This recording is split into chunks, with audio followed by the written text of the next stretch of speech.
I'd like to call to order the Township Committee meeting for Monday, February 10th. If you're able to, please rise for the Pledge of Allegiance. Allegiance to the flag of the United States of America and to the republic for which it stands, one nation, under God, indivisible, with liberty and justice for all.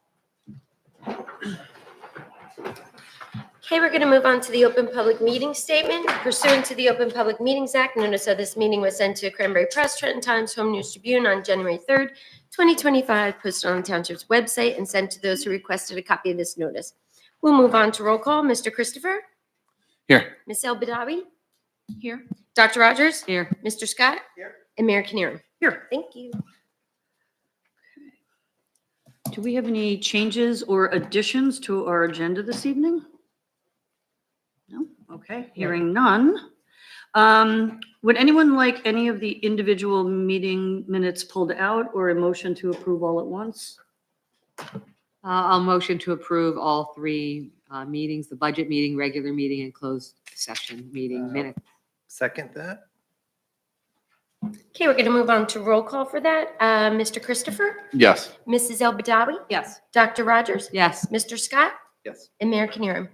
Yep. It's Yes. unanimous for all three. Thank you. Okay. I think last time we started to the left. So Barbara, would you mind kicking us off for updates? Sure. The shade tree meeting was canceled due to weather, and the zoning meeting was canceled due to health reasons. And then I attended a meeting on the community energy plan grant for the EC, and there seems to be some additional paperwork for the application. So I will be working on that. We do have the $10,000 grant, but just additional application has to be done. And that was it. Any questions?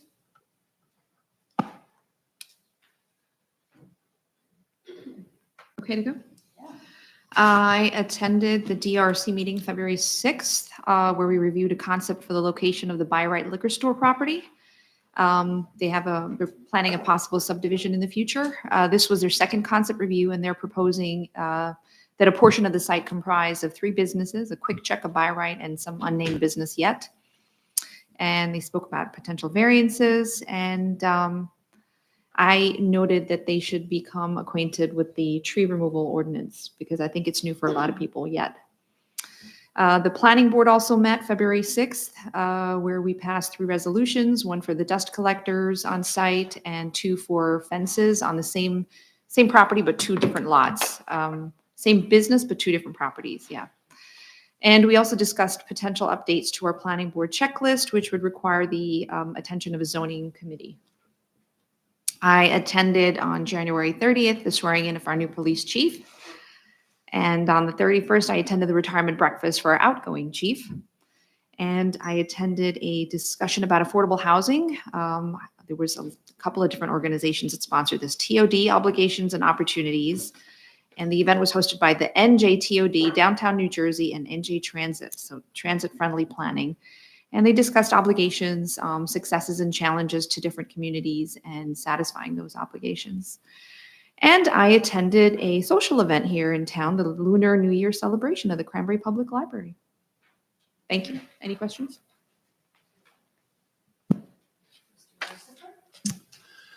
I've noticed in my second month that all of my cadence of other committee meetings all happen for our next meeting. So I don't have anything official to report out. But I did have a nice conversation with 2 folks from the County Division of Behavioral Health Planning about the kiosks, the healthcare kiosks, which was, I'll share some information via email with you guys.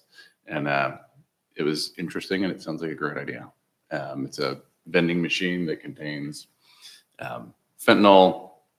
That's not fentanyl. The opposite of fentanyl. Narcan to prevent fentanyl overdoses. You can put them both in there. And see if they work. Sure. Brochures and pamphlets about drug abuse and some other sort of triage healthcare stuff, all free to the public. Has worked well in other communities and might be a fit here. That's it. Very good. Is that a municipal alliance initiative or No, they came to us directly. us as in the Okay. township? Correct. Oh, okay. Cool. Yeah, it's exciting.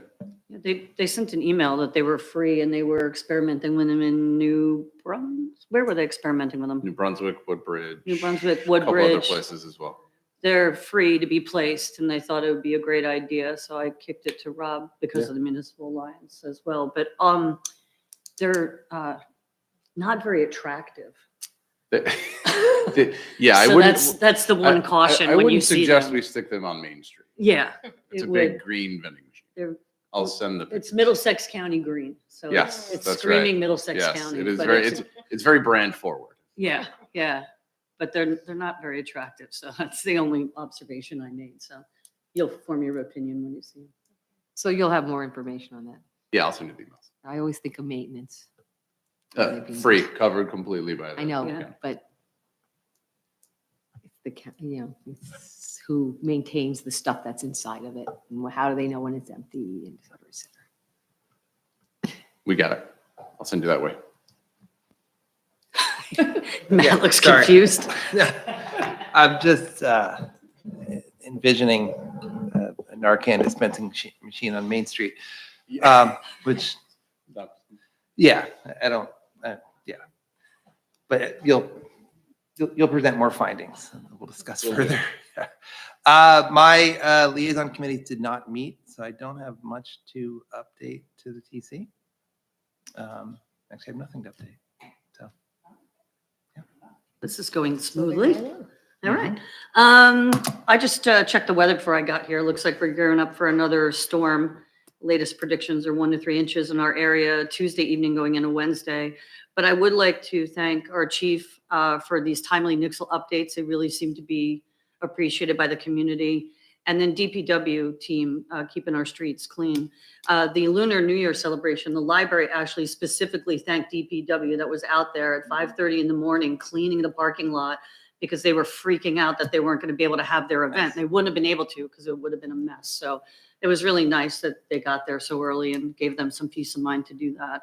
If anyone is not signed up for Nixle, I continue to urge you to do that. nixle.com. You can do that.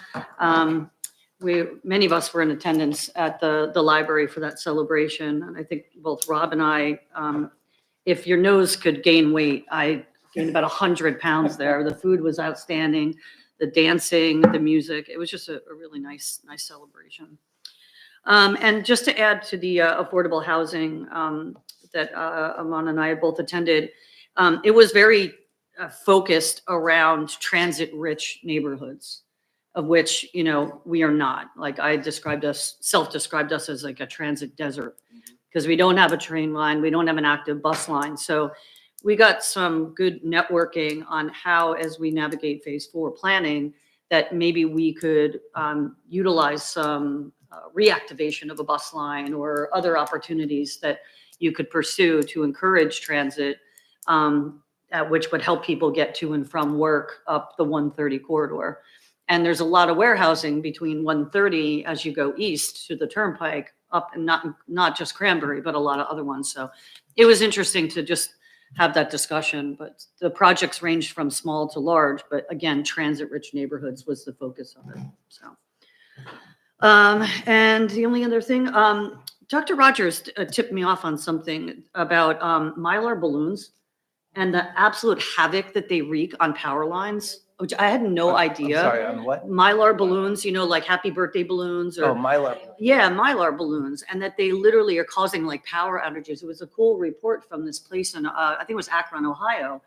And it was like a lot. Like I was like blown away by, I guess it was JCP&L. Yeah. But well, I'll put it in the mayor's update tomorrow, but just a little bit of caution, when everybody like lets off these balloons, I was just surprised by the numbers. Yeah. So just a warning, Valentine's Day is coming up. Keep the love in the house, not floating around the air. Okay, boards, commissions, vacancies, same as last time, but I'm going to go through them just so everyone can encourage friends and neighbors to raise their hand. The Environmental Commission has a member, the first alternate and second alternate open. Municipal Alliance has a first and second alternate open. Parks and Rec has a second alternate open. Shade Tree has a full membership open, and Zoning has a membership open. Do you guys have any questions? And that's all I have. Quick question about transit. There used to be a Middlesex County shuttle that ran down Main Street going to Princeton Junction train station. Does that not exist anymore? One of the things, we got 2 contact names of Keep Middlesex Moving. So I was going to contact them and see if they could update on the most current programs. I think one of the things was mentioned to us is Amazon themselves has transit between their warehouses here and the one in Robbinsville. So there might be, non-state or municipal, county things that are being run. So I think the first step is to get in touch with them. They seem to be our best option. There is a ride program, but that it was the Middlesex County Ride Program is what it's called. It should be called the New Brunswick Ride Program because it's only in New Brunswick. And we don't have the density to support that type of program, was the information that I was given. They just expanded that a little, but that program costs the county about $1 million a year, and that's just servicing New Brunswick. So that was just informative, but something that's not going to be, Not applicable. it's not going to be applicable to us. So To your point also, Matt, I was, so on the planning board at the DRC meeting when we were looking at this application, I pulled it up on the map and it's really cute. It has a little icon of a bus and I'm like, oh, there's a bus station here. And so, we discussed it with the board and the applicant and it's like, is there a bus? Is there not a bus? I've never seen a bus. Is there a station? I've never seen a station. So there's a lot of things that are out there that have just sort of gone to disuse, but nobody has also updated maps and information to reflect that disuse. If the intention is there, I think that maybe we could create something for the residents that could use some of the transportation remedies. But right now, we are a desert, as you've heard Lisa say. And they said that they're looking at conducting a study for the Route 130 line. So if we could convince, again, New Jersey Transit got pretty beat up that day, unfortunately, just because, everything good they're doing is now everything bad that they're doing. I felt a little bit bad for the representatives that were there because they were on the panel and there for the right reasons. So, but if we could activate a New Jersey Transit line on 130, I mean, that would be fantastic, especially if you think about that as a criteria, right? So, if we could find out when that study is occurring, how we can make sure that we're included, how south it's going. But again, with the warehouse community we have here, I can't imagine it wouldn't be justified.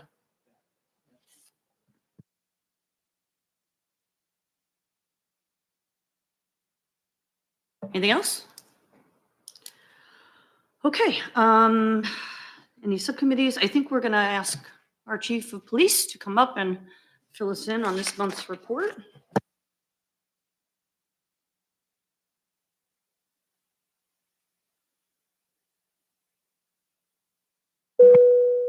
Right. Good evening, everyone. Thank you, Mayor. I asked that this monthly report was emailed to everyone, so hopefully everyone got a chance to take a look at it. I'll highlight a couple areas. Traffic statistics will be first on the agenda. January's amount of motor vehicle stops was down a bit due to manpower issues, I'm sure. However, the year-to-date summonses were actually up. So enforcement is still there. I didn't see the highway was big. So motor vehicle crashes are down just a hair, 3 compared to last year comparatively. I'm changing the reporting a little bit. I'm trying to let you guys see apples to apples. So what we do this January, I'm trying to let you see what we did last January. Overtime hours are self-explanatory. Again, the numbers are going to be higher this year, down simply because we're down 2 officers. There's no way around it. So you have to plug that, have another one out on disability as well. So for the Detective Bureau reports, you will start to see a couple NAs. These are additions that I've added to the report that I think it's important. And those numbers will fluctuate every month. We're pretty consistent. There is an uptake. There's a slew of jobs that they do that we can't put on here, obviously, just the day-to-day stuff. But these are some of the highlights and some of the things that we do day in, day out. And obviously, this is for the month of January for 2025. So that is a very brief synopsis of our report. Does anybody have any questions with regards to it? Can I ask a question Yes. with regards to this kiosk? Mhm. Being that we're looking at a kiosk and obviously very initial stages of discussion, have you seen within sort of the activity in town that it reflects that we could possibly use a kiosk? Yes.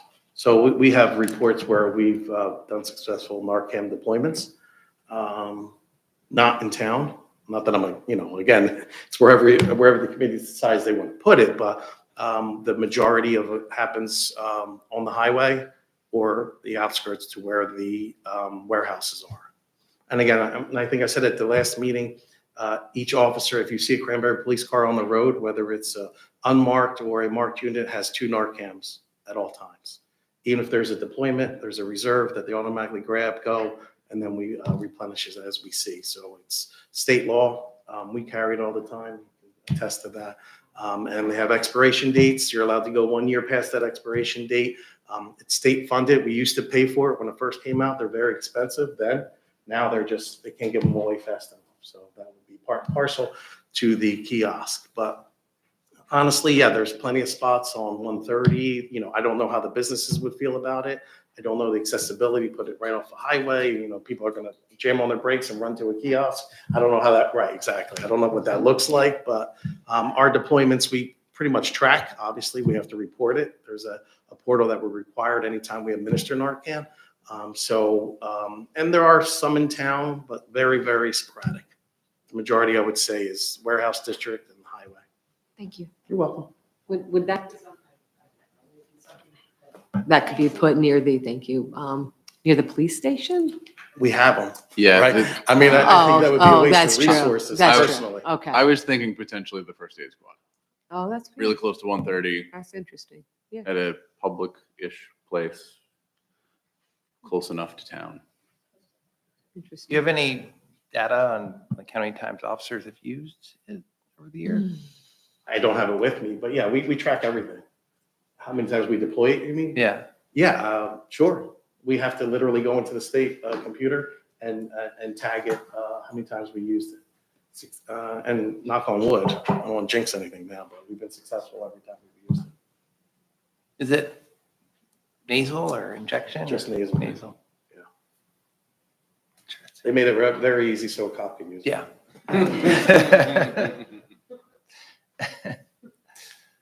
Interesting. Yeah, there's training every year our officers have to do just to refresh you can find the training right on YouTube. I think I said at the Municipal Alliance meeting. And it's the training we use. Yeah. Done by a doctor, and it's pretty hard to mess up. The big question for us as police officers that aren't EMTs is whether or not we can recognize those signs. That's what the training kind of wakes you up every year, to say, okay, well, if you're not sure, it's really not going to hurt them.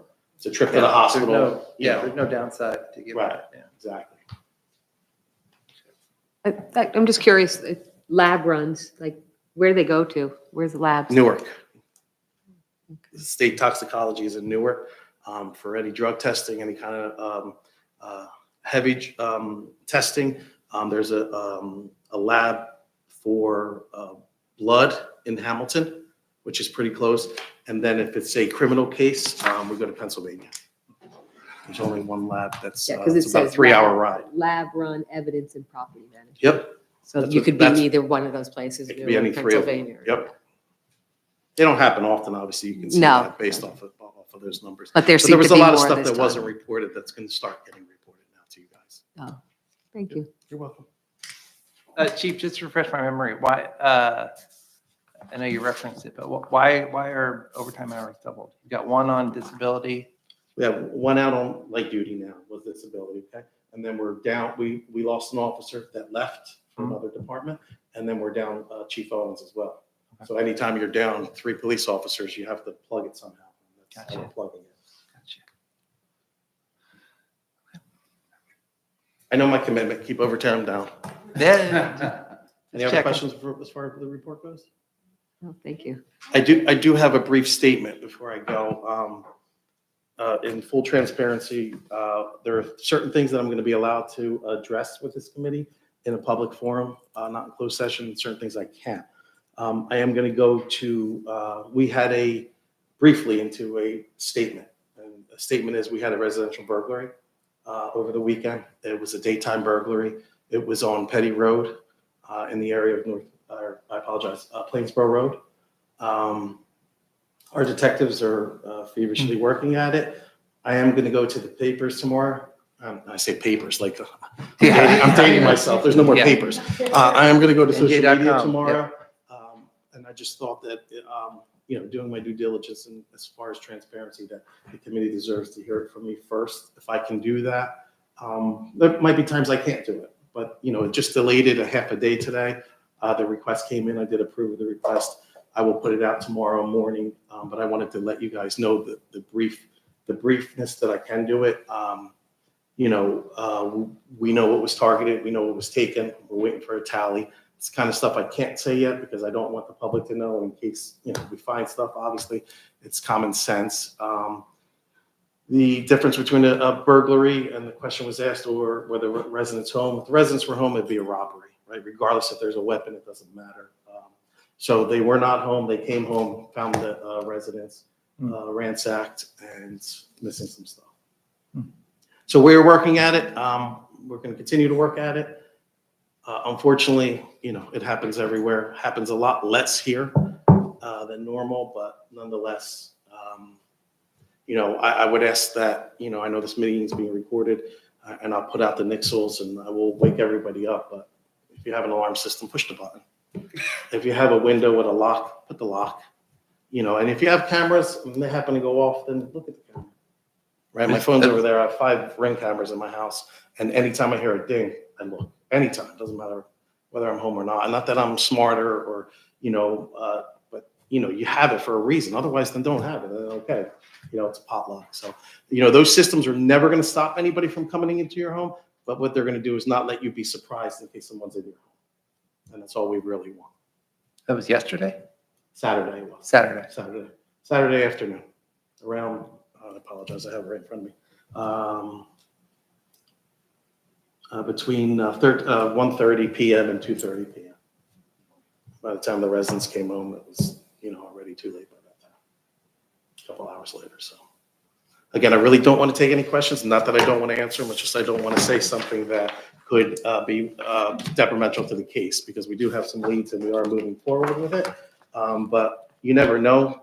Everybody and their mother has a camera or Ring or whatever, and we already canvassed the area, but maybe somebody was driving by and there's dash cams. You never know what you can pick up. So we'll go to ask and see if we get any additional leads. Okay. Good luck with your investigation. Thank you very much. You're very welcome, and hopefully next month I have something better to report. Thank you. Thank you. You're welcome.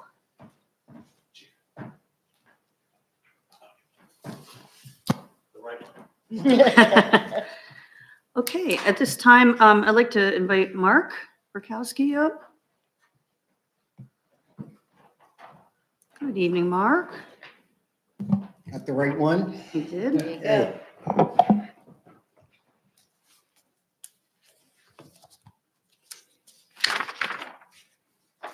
Good evening, everyone. So this is an annual meeting that we have. Find my notes. So I am here to discuss a grant called the Community Development Block Program, CDBG. I always mix those letters up. So this is a funding mechanism to help towns with community services. It's a federally funded program administered through Middlesex County. Since its beginning in 1975, the CDBG program has brought nearly $96 million in federal funds into Middlesex County and over $300,000 to Cranbury.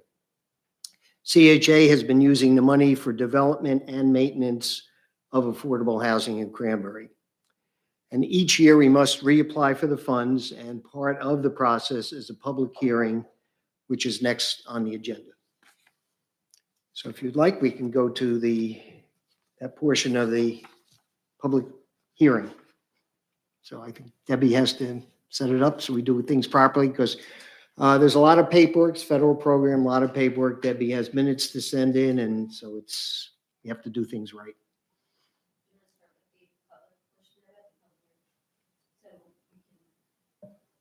So we're going to open it up to public comment and public hearing.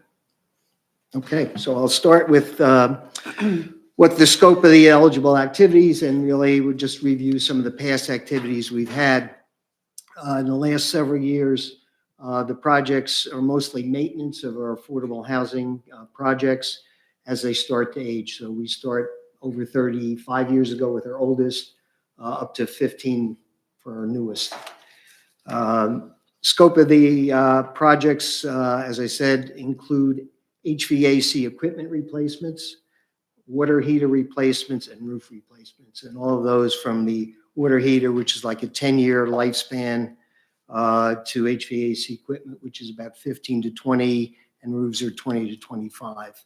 So we try to be proactive in those, especially HVAC. If our tenant heater goes down, to do it last minute in cold conditions is a problem. Water heaters are probably the worst, that you have to be proactive. We've had a few of those. They leak in the second floor apartment, comes down to the first floor, and now we have some real issues. So 10 years is kind of our milestone.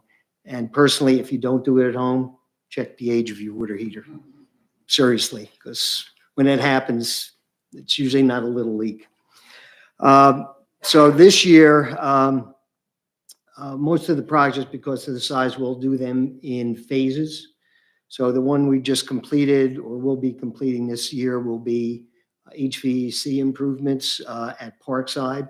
So it's broken down into 4 years due to the size of it.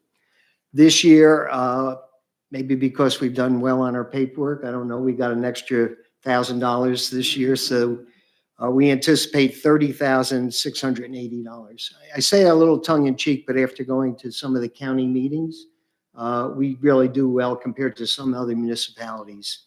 They just don't spend the money, and government doesn't like it if you don't spend it. So we make sure we spend it. So again, this year we're going to finish our roof replacements at Parkside at Bennett Place, and then we will start water heater replacements at Village Senior Housing. So that is the application that we're moving forward tonight, that with committee's approval, we will make that submission to the township. And if any comments from committee? Yeah, can you clarify that amount that you said? Yes, it's a little bit different in the Yeah, it's different. Oh, approximately. approximately, because I think when Deb put it together, it was 29,000, and I don't know why they upped it, but. We got 30,680 last year too. So we'll So take how the much more we money get? we can get. 30,680? Yes. Okay, thank you. Okay, thank you. Okay. Any other committee comments? Then I think we have to open it to the public to get any public comment. All right, so we'll open up any public comment. Okay. Seeing none, are there any questions from the Township Committee? Okay, Okay, all right. Thank you. thank you. I hope the program continues, Yeah, I was going to ask that question, but but we don't know. I don't want to do it. I don't want to ask. I wish we all knew the answers. All right, thank you very much. Okay, can I get a motion to approve A, Non-consent, yeah. non-consent, item A? I'll move. Second. Okay. Wait a second. Okay, and we're going to move on to roll call for A.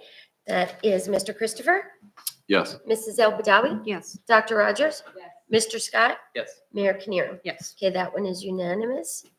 Okay, can I get a motion to approve non-consent item B? So moved. Second. Thank you. Going to move on to roll call. Mr. Christopher, Yes. Mrs. El Badawi. Yes. Dr. Rogers, Yes. Mr. Scott, Yes. Mayor Kinnear. Yes. And that's unanimous as well. Just want to note that the public hearing on that, the budget will be held on Monday, March 10th. Were there any follow-up items that we had to cover?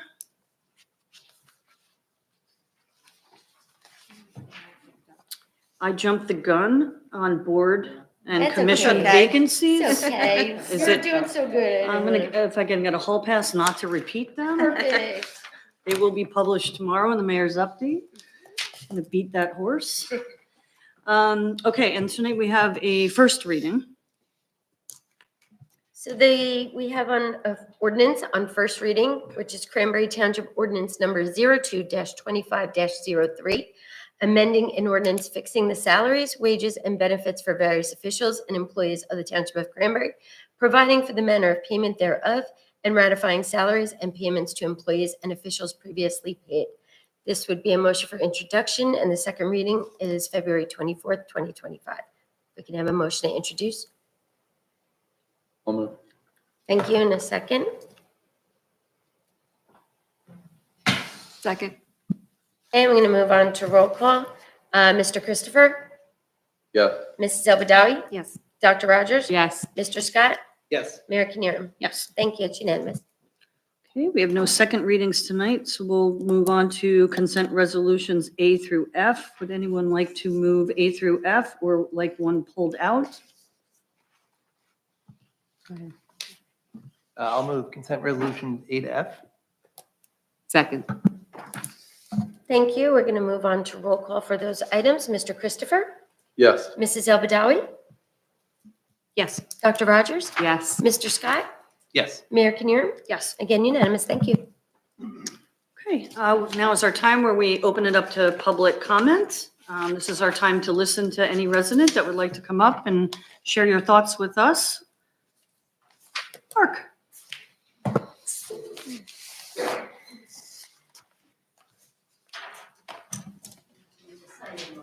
As I sign in, I have a letter I'm going to read to committee, and I have hard copies that I'll hand out after because I've practiced to get it down to 3 minutes. So the only problem is you speak fast, so I'll do my best, but I do have hard copies with attachments for your reading pleasure.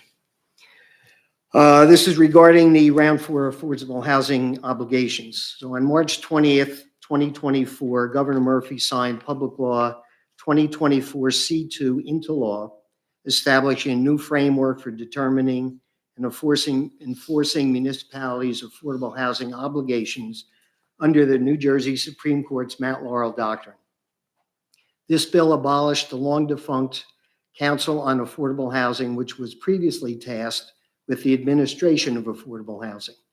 Compliance with the requirements of the bill will allow a municipality to obtain immunity from exclusionary development lawsuits or the builder's remedy, where 4 market price units will be built for every 1 affordable unit built.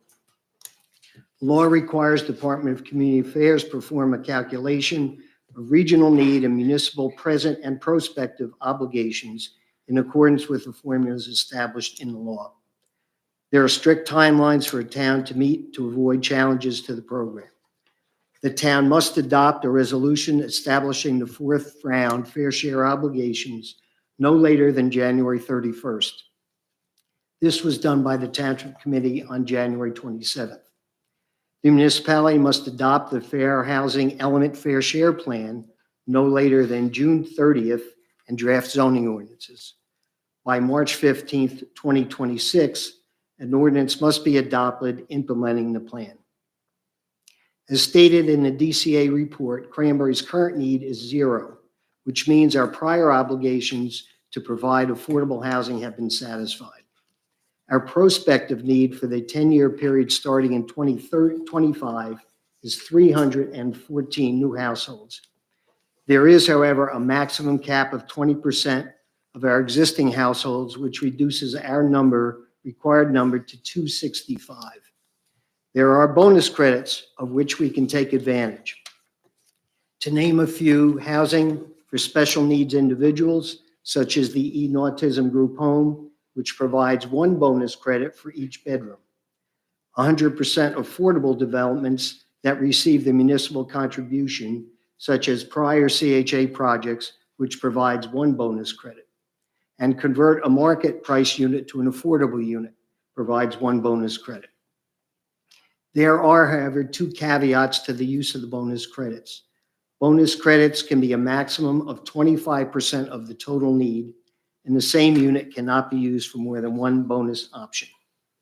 Potentially, we could take advantage of the various bonus credits and reduce our number to 199 new housing units. The solutions to meet the round 4 requirements will have a major impact on Cranbury for years to come. We have spent 10 years to implement the plan, and it can be done in small projects scattered throughout town. Our fear is that there will be 1 or 2 major developments placed in our township as an easy solution, but would be devastating to our existing and new residents. Previous rounds of required affordable housing have been satisfied without a major change to our beloved Cranbury, and we don't want that to change. We hope you will carefully review all potential solutions. Thank you. Attached are some of the calculations, some out of the books, and what the numbers can, we want to talk about the charts are there, please self-explanatory.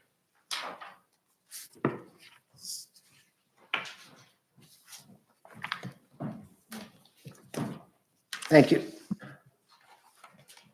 Are there other members of the public? Okay. Okay, just Just some, sign in. Say your name and sign. Turn on the microphone. Right? Mhm. That's right. There you go. I'm Joan Widener, live at 28 North Main Street in Cranbury. I've been a resident of Cranbury for 40 years. And first, this is sincere on my part, but it might sound a bit self-serving, but I wanted to thank all of you for volunteering your time. I know from Tom, my late husband, how much time is involved in being on the township committee. And these are tough times, and you put yourself out there, and I want to thank all of you for doing that for the town. I'm a longtime and very proud member of the board of CHA. And I just wanted to tell you a brief story. As you know, I remarried, and my husband took a walk the other day down to Heritage Park, and he loves the park, but he came out a different place than he usually does. So he came back from the walk and he said, Joan, I came out Heritage Park, a different area, and I saw these houses. They looked to be multi-family housing, but I wasn't sure. What can you tell me about that? So I told him that it was our Bergen Dancer houses and that we used the same builder as built Cranberry Green, so that, first of all, they looked the same, but we tried to integrate them with the township's help with the land to put in houses that the residents of affordable housing would be proud of. And he was amazed by that. Now, I've shown him other projects that we've done in town, but his reaction was, I wish that in Massachusetts that they did it this well. And so I just want you to hear that, because we can take that for granted. We did that with the township's help. And CHA is very proud of that housing and the fact that the people themselves have the park to use. It looks very nice and they love living there. So I just want, again, ask the township as an alliance with the CHA to work in the future to continue that kind of tradition. Thank you for your assistance and thank you for your attention. thank you. Lisa, I think you're getting up.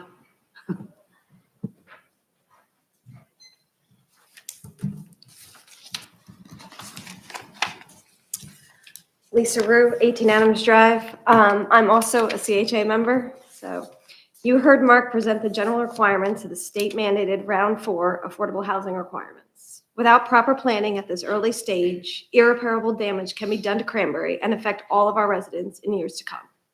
This is probably the most dangerous threat we have to our Cranbury as we know it today, since the challenges of the first round of affordable housing started in 1985. I reviewed your resolution from January 27th and also reviewed West Windsor's and Hamilton's. West Windsor's planner provided a more current survey of land and prepared a decreased present and prospective need. Hamilton stated that their land capacity allocation factor was set too high, and their resolution also decreased their present and prospective need for affordable houses. I'm just interested to know if Cranbury's planner reviewed the calculations and agreed with proposed numbers. So again, CHA is offering their services to the Township Committee to assist in concept design and project development. Thank you.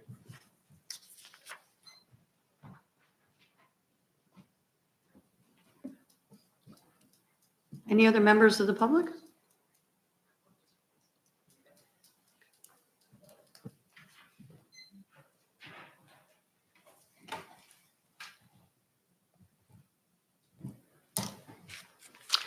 My name's Ann Gordon. I live at 127 North Main. I've been a longtime CHA member and been involved with way before Applewood Court. And it's been an amazing experience to be and work with Mark and the team of CHA. And I fully endorse and support what Mark said, what Lisa said, what Joan said. I don't think I could say it much better. But one thing that I think is important is CHA works very hard to work with the community, the entire community. So communication with the neighbors, talking, building rapport, it's the process. The end result, yes, is so important, but the process, that's what I think we really need to focus on to continue this great tradition we've got here. Thank you. Thank you. Any other members of the public? Okay.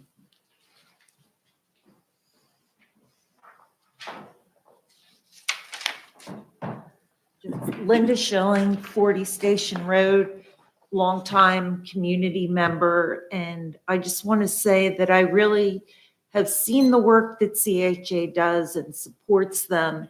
And I also just hope that the Township Committee will be more open with the public and share their work so that we have a good affordable housing program.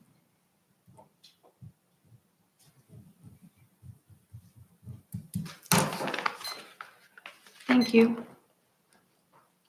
Any other members of the public? Okay, seeing none, we're going to close the public comment portion. Do we have any action items? I captured some follow-up on a non-fentanyl kiosk. The anti-fentanyl kiosk, yes. Okay, so let's move in. Any other action items? I didn't capture any, but yeah, just, thank you to all the residents that showed up for public comment.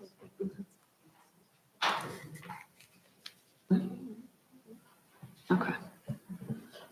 Good. Okay. All right. We need to have a motion for the closed session resolution and then let everybody know that there'll be no business taken after on the adjournment. Okay, so we have a motion to go into our closed session this evening, and then after that, we will not reopen our meeting. We'll adjourn in closed session. No business. No business will be conducted. Need a motion. I'll move. Second. Okay, we're going to have roll call for that. Mr. Christopher, Yes. Mrs. El Badawi, Yes. Dr. Rogers. Yes.